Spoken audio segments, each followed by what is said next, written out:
Əlilliyi olan şəxslərin məşğulluğu, işlə təmin olunması da əsas məsələlərdən biridir. Bu qrup şəxslərin ixtisaslaşması, peşə və bacarıqlara yiyələnməsi, daha sonra isə işlə təmin olunmasını dövlət daim diqqətdə saxlayır. Çünki əlilliyi olmayan insanlardan fərqli olaraq, əlilliyi olan şəxslərin iş tapması daha çətindir. Bu çətinliyi aradan qaldırmaq üçün bir sıra ölkələrdə müxtəlif proqram və üsullardan istifadə olunur.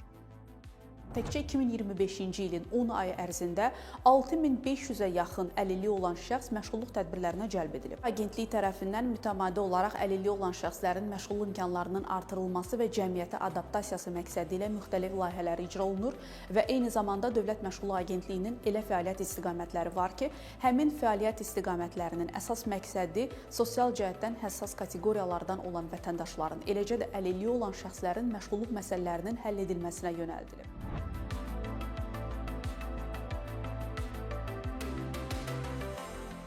Bakı metropoliteninin əlçatan metro xidməti də əlilliyi olan şəxslərin bu nəqliyyat vasitəsindən rahat və təhlükəsiz istifadə etməsi üçündür. İl ərzində əlçatan metro xidmətinə 1121 sifariş daxil olub.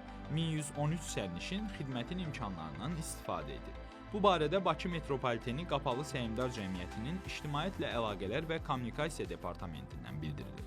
Qeyd olunub ki, əlçatan metro layihəsindən istifadə etmək üçün ən azı 1, ən çoxu 24 saat əvvəlcədən metropoliten üzrə növbətçiyə zəng edə, mesaj göndərə və ya Baku metro tətbiqindən xidməti sifariş etmək lazımdır.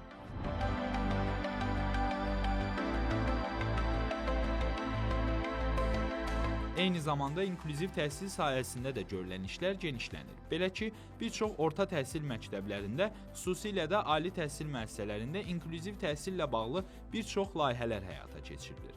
Belə təhsil ocaqlarından biri də Bakı Slavyan Universitetidir.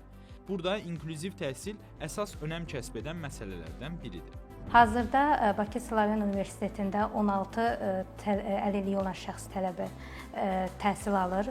Bunlardan 15-i bakalavr təhsilində, biri isə magistr təhsilindədir. 2025-ci ilin may ayında Bakı Slavyan Universitetində İnklüziv və Adaptiv Təhsil Kafedrası yaradıldı. 3 dekabr beynəlxalq əlilliyi olan şəxslər günüdür. Bugün biz yalnız bir tarixdən danışmırıq. Gələcəyin gücünü, bərabərliyini, insan iradəsinin sərhəd tanımadığını xatırlayırıq. Məhz buna görə də 3 dekabr təkcə bir gün deyil, davamlı olaraq daha inklüziv bir cəmiyyətin başlanğıcı olmalıdır.